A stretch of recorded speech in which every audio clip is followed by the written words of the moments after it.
Morning. Hi. Yeah. Can you see my presentation, my screen? Yep. Excellent. Excellent.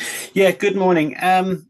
Many thanks for giving us the opportunity to share with you this quick session on cyber risk quantification, or as it says on the headline there, cyber risk in pounds and pence. I'm Andy Webb, and I'm from an organisation called Celerity. We provide cybersecurity services in this space. And because of that, we work with a lot of organizations who struggle to quantify cyber risk in financial terms. It makes it difficult to prioritize where their security investments go. And it makes it also difficult to communicate that risk to the executive leadership in the organization. Without this structured approach to risk quantification, security teams rely on qualitative guesswork rather than data-driven decision making. So today, I've after securing this place with you guys, which I say thank you for, I've got the opportunity to introduce you to Julian Meyrick from Irenaeus. Now, Irenaeus are a global management and technology consultancy group, and Julian has had a focus on advising boards on the potential business impact in cybersecurity and quantifying that cybersecurity risk in financial terms since 2019. He's highly versed in this subject. He's a fellow at the Institute of Engineers and Technology and lectures on cybersecurity as a business risk at Oxford University's Say Business School, exec MBA program, and also at Trinity College, Dublin's Business School. So good morning, Julian. Thanks for helping me today or joining me today. I suppose really my question that I wrestle with the most is how should we be talking about cybersecurity to business leaders, the guys with the money? Yeah. Good morning, Andy, and great to meet everybody. And thank you for inviting me to join this session. So for me, it's about effective risk management. Cyber is, it was seen as a technical risk in the past. I think it is now recognized as a business risk by many organizations, but not all of them. The challenge really for me is that many organizations have a challenge with risk, because the word risk is something that everybody recognizes, but it isn't actually something that we all have the same definitions of. And so actually one of the important things that happens in organizations is you need to have a definition of risk and how you're going to use it. Good example for me here is red, amber, green. That becomes very subjective in most organizations. What is red, what is amber, and what is green? And actually trying to be objective about what is the risk and what is the potential business impact is really important. So for me, it's about having some accurate models that actually define how you use risk, how you define risk, being able to do meaningful measurements on those risks, being able to do effective comparisons between those different risks, because it's really about what options you've got. That then helps you make well-informed decisions rather than just based on red, amber, green and who decided what was red, amber, green. And that really delivers effective risk management and brings cyber from being a technical area to being much more a business area. And again, for me, it's really important that we talk about it in financial terms, because that's the language that business leaders really understand. And the other thing for me that's really helpful is that actually the NCSC has now promoted this approach in their risk management guidance as well. Okay, thank you. So can you give us a guide? How should we align ourselves to the impact of a cyber risk? How do we as business leaders or business owners and operators align ourselves to understanding the impact of that risk? Yeah, so let me go into a little bit more detail about what I was saying about the definition of risk. So we go to the next slide. So for me, it's about defining the risk scenario. So from a business perspective, what really matters is it's the asset, it's the business process that is being disrupted. that's going to have the business impact. So it's really understanding what is that business asset, business process that could be disrupted. What are the kinds of threats that could disrupt that, and what would be the business impact of that? And then obviously to protect that, we put in place controls to try and protect that asset, reduce the likelihood of that threat, and reduce the impact. So having that level of definition for me is really, really powerful way of actually helping people think about a cyber risk in the same way.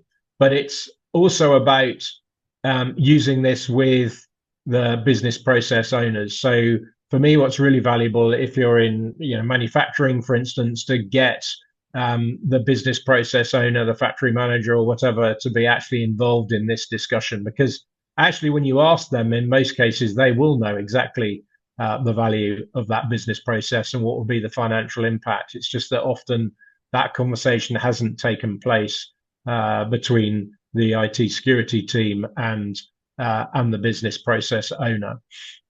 So this is a model from something called the FAIR Institute, which is an open standard. So it's a standard risk scoping model, which can be really, really valuable, just literally implementing this particular definition of risk. Yeah,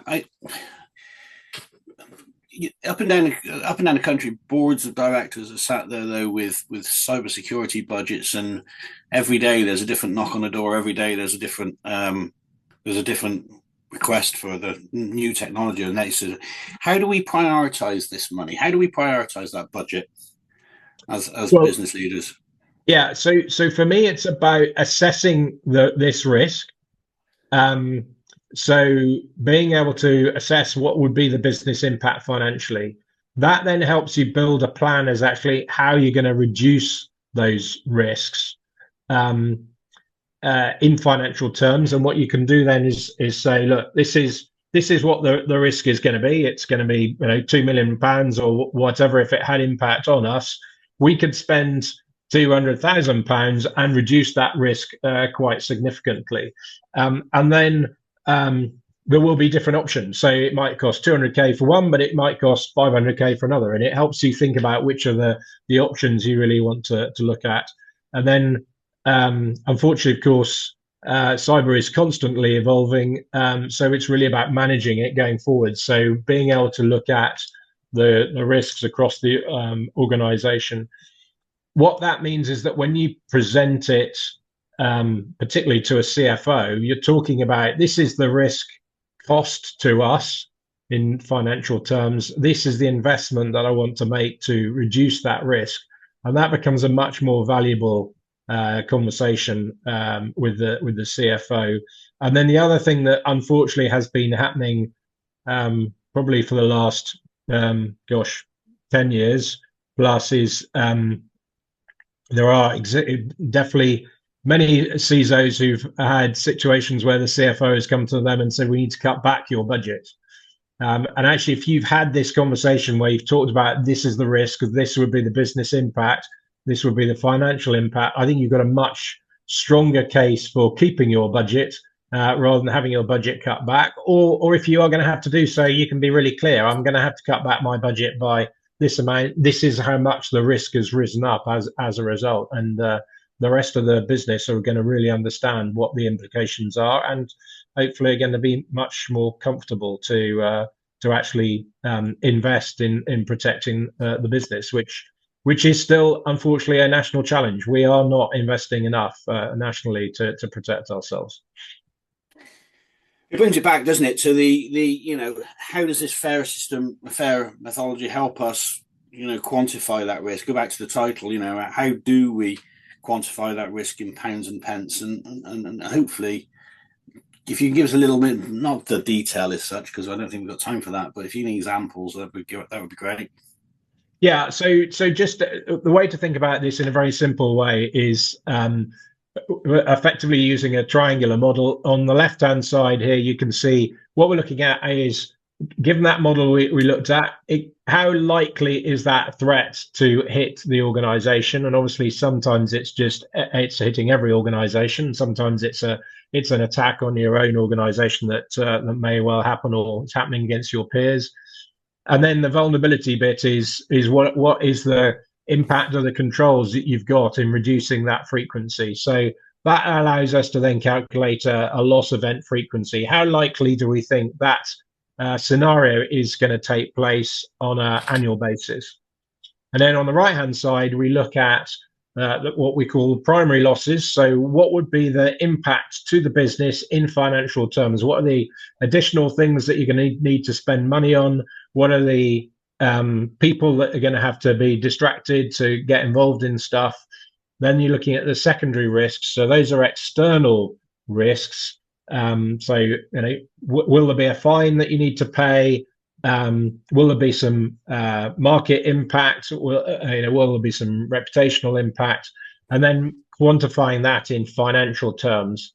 And so then we can look at, based on that frequency and that likelihood of the loss magnitude, we come up with a number which is the annual loss expectancy. So we think that it could cost us £2 million a year if this threat was successful, and therefore it's something that we want to reduce. And just to give a kind of an example of how I think this can make a real difference. Going back to a situation that I think we all recognise back in 2017 with WannaCry and the NHS being hit really hard because they had chosen not to patch computers. And I think we kind of understand that they thought at the time they wanted to spend money on patients and medicine and not on patching computers. But for me, it's a classic example of where risk was not understood, it was not talked about, and a decision was not made at the right level. Now, if we'd been able to use this methodology to quantify the financial risk and say, well, okay, we're not patching computers and therefore it could cost us £20 million to fix this problem, I think that would have gone from the computer patching level of decision up through the organisation, because £20 million for the NHS to find at short notice is obviously a lot of money. And that would have gone up through the leadership to be a conversation at a much higher level to say, maybe this is a risk that actually we should manage. And I'm using 20 million because, of course, it cost them well over 160 million pounds. But I'm not predicting that the fair methodology would have said that it's going to cost them 160, but it's giving you the insight and the ability to have that conversation with the leadership to say, okay, this situation could cost us 20 million. Are we happy to accept that risk, or is that something that we want to invest and reduce? Julian, what sort of feedback have you had from industry on this? Well, a couple of things.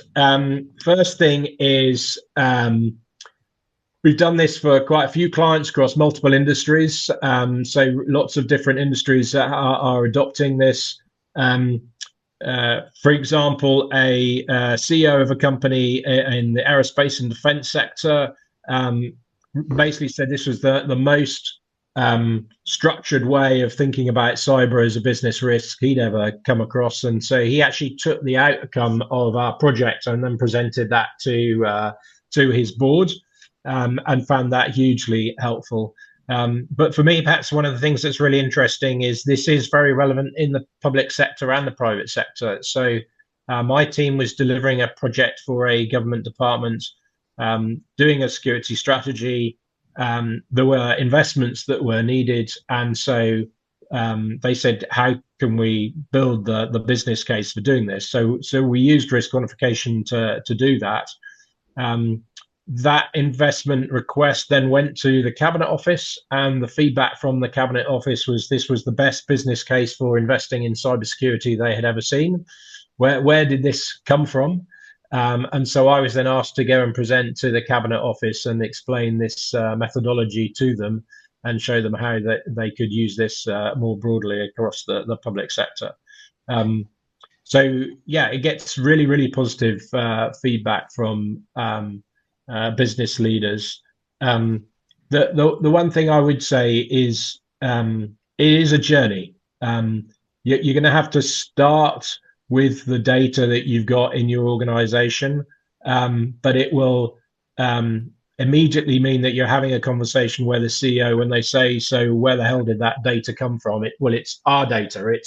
It's that conversation that we had with the factory manager or the big business process owner.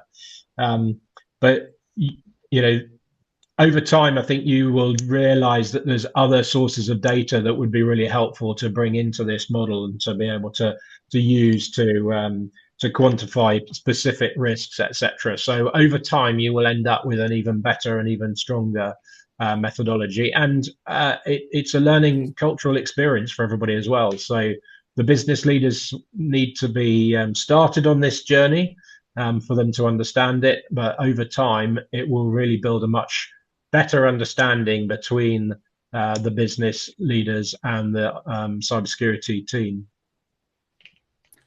So, Julian, sorry, it's all right if I ask a question or say something? Yeah, please do, please do, please do. Yeah, I was going to say, I've done something very similar to this with a broadband company I was working for, and the risks they were taking were just shocking. But you're talking to them in cybersecurity terms; they don't understand it.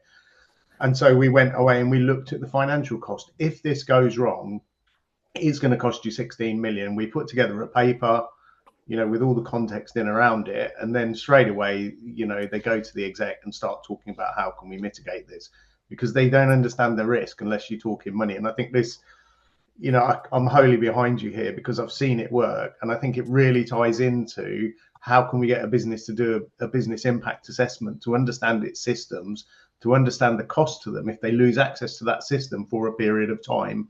And then we can start having risk-led cybersecurity, because it's no good just going, oh, we got to buy this new tool. What we've got to do is, as you say, there's a risk here. It's £1 million. It's going to cost us £4 million to mitigate it. Therefore, let's just accept it or reduce it. Or, the risk is £1 million and it's going to cost us 50 grand to mitigate it. Therefore, let's, and that's how it can really work, I think. But I feel for businesses, it's how do you get them engaged in doing that business impact assessment? Because it's a big piece of work. We need to look at all your critical systems for business functionality, and that all leads into the DRBCP as well. So I'm fully behind you on this. Yeah, absolutely. Yeah. I think, and that's why I kind of talked about it being a journey. Ideally, you want a business leader who's worried and get engage with him or her and build that business model for that part of the business. And then I think you'll find lots of other parts of the business realize that actually that's really important. We had a really interesting experience with another organization where they had some divisions that were not spending any money very much on IT and had really strong legacy, and others that had a bit of a reputation for spending money on their IT. And the CFO obviously thought the ones that weren't spending money were the good ones and the ones who were the bad ones. But when you start looking at it in cyber risk perspective and show the risks associated with legacy IT, of course, all of a sudden you completely turn that around and the CFO is going, no, those guys are using way more, living with way more risk than the others. Actually, we need to get them to spend money. Ideal for a CISO. I think another thing is getting them to have a corporate risk register as well, so that they're not just looking at cyber risk. They're able to look across the business. Obviously in each department, you're going to have your own department's risk, but then, that business owner can look down into it and go, you know what, that department's carrying a lot of risk, and that will then tie in with legacy infrastructure as well. Yeah, absolutely. Well, another simple one is to ask them in their resilience plan how their resilient plan stands up in the absence of any digital capability. So assume you've removed digital capability from your organization. Can you operate? Right? And then you can quantify that into a risk component of, okay, so this is the consequence, right? And connect the two dots from a resilience plan point of view back to the risk component of not investing appropriately in the cyber. Yep. There was is there a sort of a repository on the web anywhere of costs associated with those organizations that did fail to invest appropriately and subsequently did invest because they had to? I mean, public companies have to put their data out there, for example. And I know with the Maersk one, I was talking to somebody, but I've since verified the data on, that it's public, so I can talk about it. But when they were hacked, they had 32 people working in cyber. Yep. Today, they have 350. And the reason for that was that the cost of recovering, just the cost of recovering, nothing else, was £350 million. Once they figured out they had to spend £350 million and the risk component of it, they realized that they could, increase their cyber team by 10x, and still not be in a loss-making situation, right? And that doesn't include all the losses they had associated with lost business and everything else. That was just the cost of recovery. And I mean, kind of interesting how you look at that. Absolutely, and for me, what was really interesting is I then had quite a few discussions with some of their peers who were, becoming much more aware of the issue because they had seen it happen to Maersk, and so they were very keen. I had talked to the CEO of one of the other shipping companies who's going, right, I do not want to have a Maersk experience. What can I learn from that? How do I implement that in my own organization? But I think we also, Maersk is obviously a massive organization. We need to think about other ones as well. And actually, the one that for me that's really sad, but is a good example that board members need to understand, for instance, is the company Knights of Old, which they got hit by a ransomware attack. They were a 150-year-old logistics company. And they went completely bankrupt, and as a result, they had to lay off 730 employees. And that's the kind of thing that I think, if the senior leaders don't understand that this could happen, we need to help them using financial assessment, help them understand what could be the business impact to their organization, and that they need to invest more. Your question about, is there a source of data out there? I'm not sure there is, but there are definitely companies that have been open about it. But the supply chain impact can be much, much bigger. So good example for me is the NHS disruption when Synovis was taken out, and Synovis have published that it cost them 32 million to recover.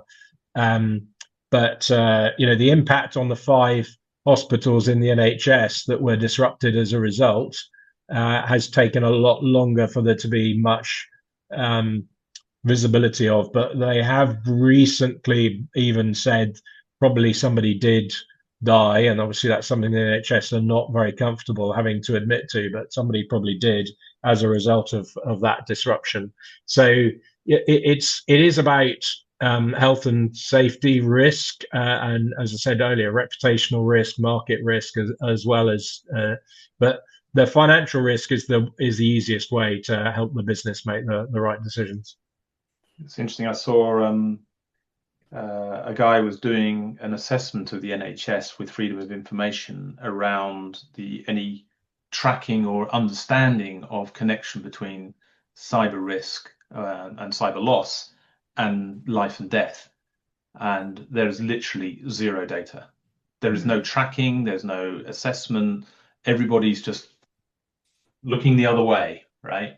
They know it's happening, right? Like the Synovis one, they know it's happening, but nobody is tracking it. There's no measure of it at all. It's kind of scary in a way, but everybody knows it's a bit like the SMEs. If you come down at the other end of the spectrum, is that the problems we've got with the SME end of the spectrum is that they kind of know that they don't know, but they don't want to know, because they know that if they knew, they'd have to spend a lot of money, or they'd just be worrying because they can't spend the money, right? Yeah. And that's kind of the horrible cycle of the problem that we've got here is that is this methodology going to expose a level of risk to the average organization that just gets them looking the other way, because they just don't have the funding to address the situation. And let's face it, we can't tell them that if they do this, their risk is mitigated by X. We can make an assessment based on a lot of information, but it's just a an assessment at the end of the day, right? I think it's a really valid point you make there about not in some cases not wanting to know, but in the same breath, I think the reason I've levitated to this approach is it does give you a position to start the conversation. 100% understand that a lot of people can't afford or won't want to, but in the slightly larger organizations or the public sector bodies, this is a great door opening conversation to understand what is the art of the possible and an approach that up till now maybe they've not thought of. So that's why we use it. That's why we've taken it to our clients. There's a question in the chat from Simon. He says, does it include any element of adversarial risk modeling? So that's what I'm talking about in terms of the left-hand side. So it's the adversarial. What's the threat event frequency? So if you clearly you need to have done some threat intelligence analysis to look at what are the potential threats that you're facing. Hopefully you've got some SOC data that will help you actually understand what kind of incidents are happening, so you can use that as your threat event frequency. And then it's about the controls that you've got to reduce that. Have you got the right controls in place? Or again, that becomes a good investment source. If you haven't got the right controls, this builds a business case for investing to build the right controls in place. Yeah. What about the SME supply chain assessment method? Because this is very much looking at my organization. But I was on a panel with NCSC about 3 months ago, and they were basically saying the thing that they're exercising them at the moment is not the larger organizations per se, who are largely becoming aware and are largely at least beginning to make appropriate investments in the main. What they're really worried about is all the suppliers to those organizations and the ability of those larger organizations to assess their suppliers. So you really want to push this model down at least one layer. I mean, I know we had the NHS come and do a talk, and they got 80,000 suppliers, digital system suppliers or service suppliers, right? And when we challenge them on, okay, how are you assessing your suppliers? Yeah, they don't, is the short answer. There are a few critical ones that they kind of do a sort of second level assessment on, but the reality is the vast majority of those 80,000 are not assessed. So they are a threat to your business because you just don't know, right? Yep. How much do you understand how much you rely upon those organizations? And do you understand the risks that they are taking as a supplier by not mitigating appropriately? And for me, this is one of the other, huge challenges that we're facing, which is getting the procurement team and the cybersecurity team aligned, because procurement teams often focus on the biggest contracts, not necessarily on the most risky ones. So again, for me, this is where the risk definition is really powerful, because what you actually need to look at is which of the suppliers would have the most impact. And unfortunately, over time, we have seen again and again and again, it's often a very small risk that could have massive impact. Well, CrowdStrike was a perfect example. People thought that they were mitigating risk and they actually introduced it. I think it's a really complex area. So I've done a lot of vendor assessments over the last few years, and I've almost at times come to the point where I just felt like it's almost pointless, because we're sending them like a questionnaire, they're sending us responses back. I've had suppliers where I've gone, you've answered this question wrong, I know you do this, I actually know, and can you relook at it? And it depends who it goes to on their side as to whether you actually get any valid answers back. So sometimes I just feel a bit frustrated. Really, are we benefiting from this? And so what I started to do was to actually do a risk assessment on how we're going to use this supplier. So in the questionnaire would be, who's the supplier, what's the business problem that we're trying to solve, and how are they going to fill that gap? And then actually do an assessment on how we're going to engage with them, and produce for the business a risk treatment plan to go, these are the risks, this is how I suggest you resolve it. Go away and have a look at it. I'm not going to say yes or no, you can use them. We'll look at the residual risk. You know, here's the inherent risk. We'll look at the residual risk once you put your mitigations in place. But it's really difficult, because then you'll go, oh, we'll assess this supplier again within 12, 18, 24 months. But a lot can change in a matter of days at that supplier. So you can't get any reassurance. Now, I'll give you a really good example of this for me. A global food company had one of their suppliers, it was their flavor provider, disrupted by a cyber attack. And so multiple factories had to stop producing their products, because, of course, you can't make food without flavor. And so for me, it's a classic example of where we need procurement involved, because A, should that have been understood as a potential risk? B, then you need to have more than one supplier that you could use for something that's going to have that amount of business risk. So it's where, you know, focusing on your cheapest supplier isn't necessarily the right thing for me. Actually, you might want to have a supplier that you do 80% of your business with, but you probably want to have a plan B supplier that you do 20% of your business with, so that if your plan A supplier gets taken out, you can turn around to the plan B one and say, right, you know, how quickly can you increase the supply? And yeah, I mean, for me, we need to learn from the war in Ukraine. You know, there's lots and lots of examples of what is happening there in the sectors that are being attacked, and we just need to build more resilience into the UK. So that's why I'm passionate about this as a topic, to help business leaders really recognise that they need to be investing to build much more cyber resilience into their organisation. Yeah, there's a comment in the chat from Nigel saying, it says, I think for SMEs who think it won't happen to them, we need to highlight companies like Knights or Carpet Right and Caravan and Camping Club. Doing the basic doesn't have to be expensive. It is true that there's an awful lot of, you know, organisations, and, you know, I won't say who it is, but I know I've got friends and family working in organisations, and I chat with them about this sort of stuff, and they know they're not doing anything. Right, and they know that if they get hit, they're going down. They just have got other things that they at the moment are thinking are more important to actually, you know, paying the bills next week, right? And they're not looking to find those costs. So it's breaking through that mentality of those organisations that know but aren't doing it. So I actually would say, and we tried this when we first started the cluster. Me and people like Pete, we would go out and do the fear factor talks. That was 10 years ago. It's had no real significant effect, right? It's not that people don't know. It's not that they're not fear. It's almost like they're deliberately looking the other way because they know that it's just a cost area that they don't know how to deal with. We need to find ways to make it simpler for them to exactly do what, you know, this whole talk is about, is to measure that risk. But it's got to be a lot simpler than it currently is, I think.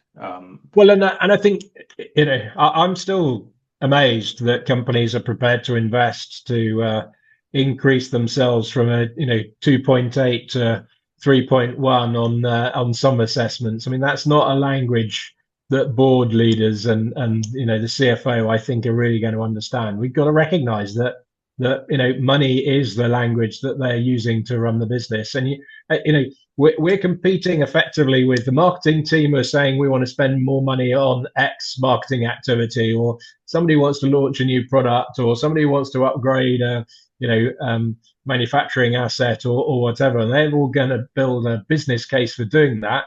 We've got to do the same for cybersecurity and be able to explain, this is why we need you to spend this money. And yeah, you could spend that money on marketing and it'll get you this business benefit, but if we spend this money on cybersecurity, we're going to reduce this business risk significantly and get that conversation to take place. Yeah, it is hard. I think Ian's just posted a question that I think is really, really poignant. You know, trying to find organizations are struggling to get the investment to start their AI governance.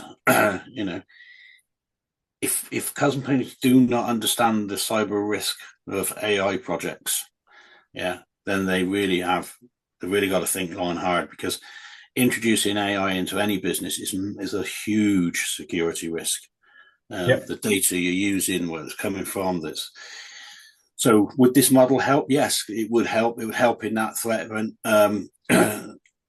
frequency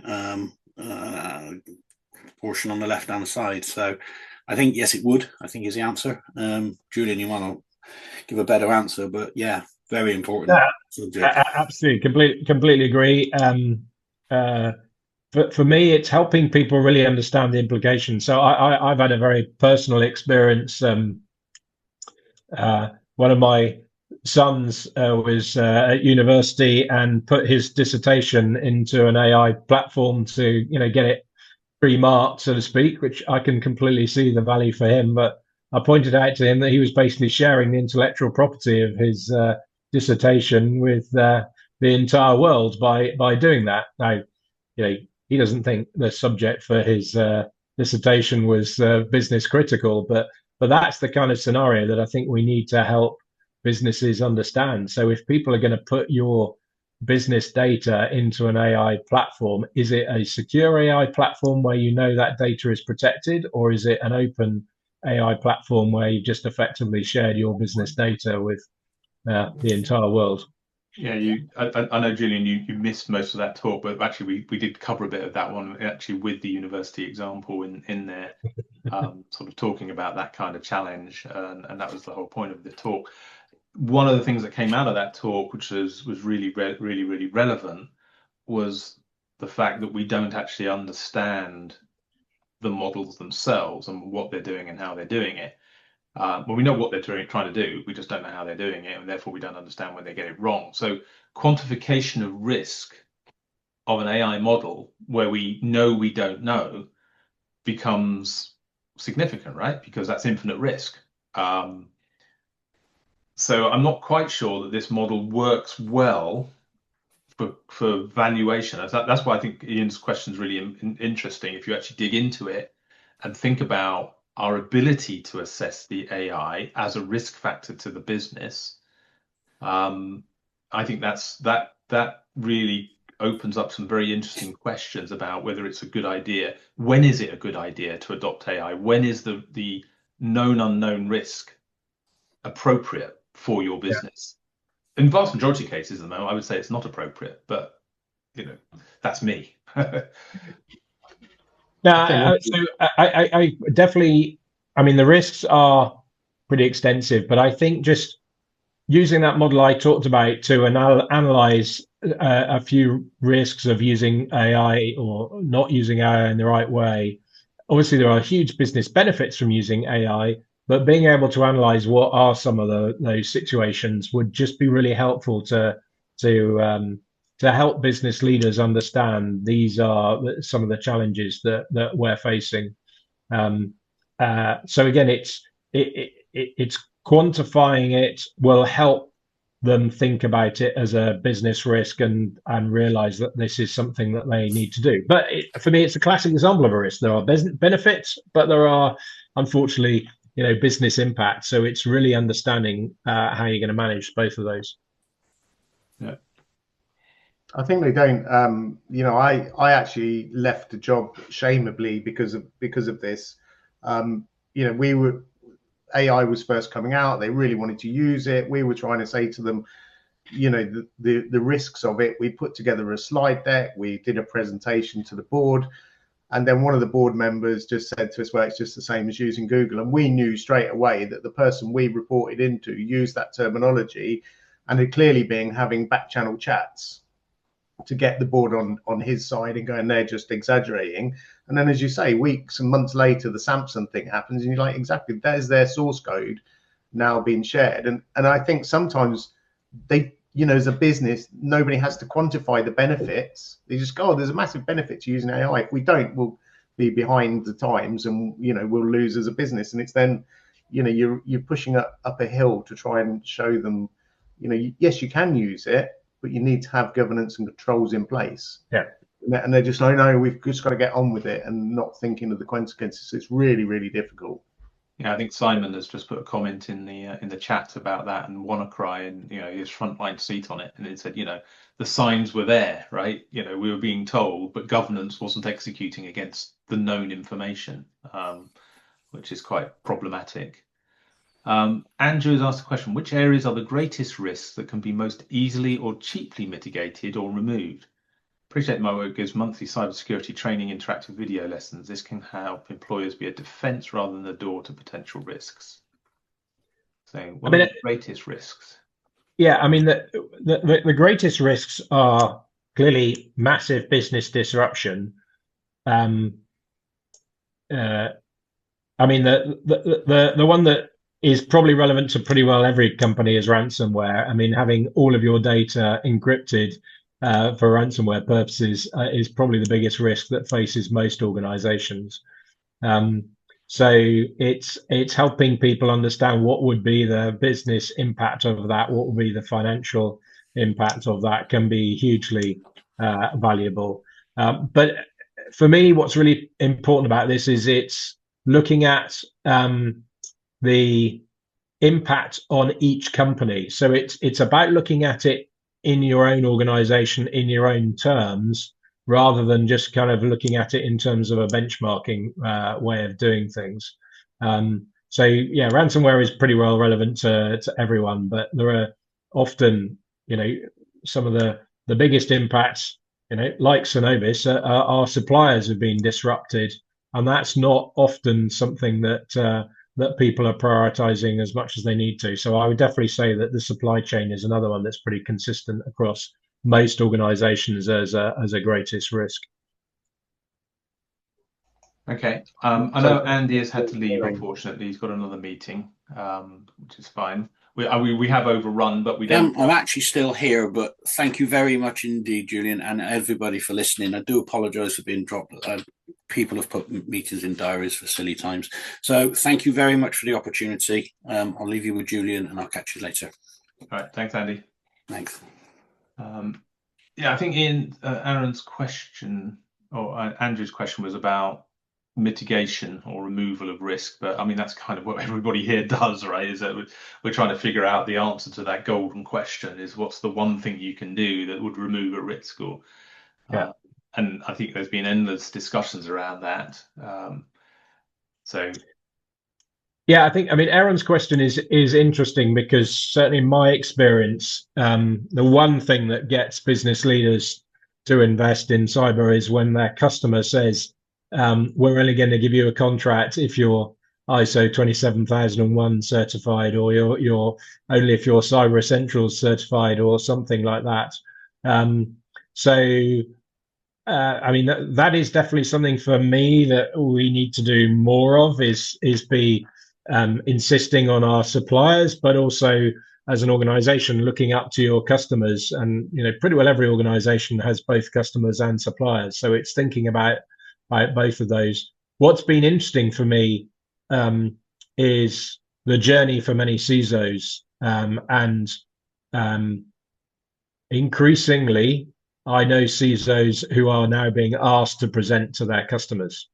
And again, how do you do that? And I would argue that risk quantification is actually a pretty good way of showing to your customers that you're taking it seriously, you're managing it well. The numbers might be terrifying, and that might be one of the challenges that you have, but at least you're going to come across as I'm doing this in a very a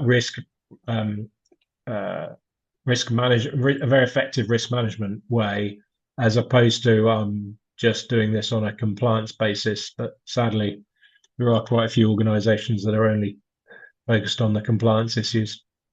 Yeah. Ian's pointed out NCSE Top 10 is a good way to look at easy, cheap mitigations, and look at the NCSA Small Business Guide. Yeah, I mean, that's good that NCSE gives regular updates and information about those threat vectors that are most prevalent here in the UK. So it's always good to have that and just keep a track of that kind of activity, see what's going on. Certainly helps out. It says, Aaron said, ransomware is a given. More about the implications of your laxity causing an impact to one of your customers. I think I think that's just what you were just saying about the CISOs presenting and addressing that from a financial risk point of view. Social engineering, says Nigel, has to be one of the easiest ways into an environment and often undetected. Once in, it comes down to the threat actors' skills and knowledge. Staff are part of the first line of the defense. Yeah, I think we've had talks on that as well in the past. An awful lot of that is about that frontline challenge, just getting people, you have just everybody is part of the cyber opportunity for enhancing our defense. Yeah. And just say that one of the things we don't like here is calling employees or staff as a problem because they let things in. They're not the problem, they're the opportunity, they're the benefit. And we just need to be better at helping them do their jobs better. That's definitely something we think about. Yeah, well, that's where for me crisis simulation is really powerful. It's helping people really think about what a bad day in the office could really feel like, and being prepared to take some proactive actions to be better prepared. So that the classic one is how do you stop business email compromise? Well, you need to make sure you've got a process where one person can't just send a lot of money off to some criminals. It actually needs to be a process that is certified by multiple people. That's the best way of protecting it and making sure that it's unlikely to be successful through social engineering. Yeah. I think just worth one last comment on this. The government aren't sitting still on this either. They recognise the challenge. It's worth looking at the UK government's cyber governance framework. It's a set of guidance at the moment, but what they're trying to do is to simplify the language of cyber into a form that boards can digest, provide a set of guidance to boards on how to address the problem space. And it is worth knowing that their ultimate intention is to make this regulation eventually. Once they get enough people biting onto it, it's going to be a long, hard struggle, that's for sure.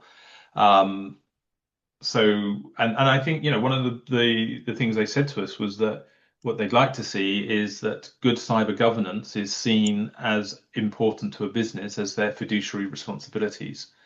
And so it's very clear that this connection between finance and cyber, it's the way to go. We need to get better at it. So, it'd be a good way to wrap up this talk because we've massively overrun, but people have hung on, which is brilliant. It's been an interesting conversation, that's for sure. And it looks like this style works well as well, gets a lot of engagement. So I think I'll look for more opportunities to put speakers who come in with this sort of style as well. So thank you very much, Julian. Appreciate your time and turning up today and hanging on later than was planned to engage in the discussion.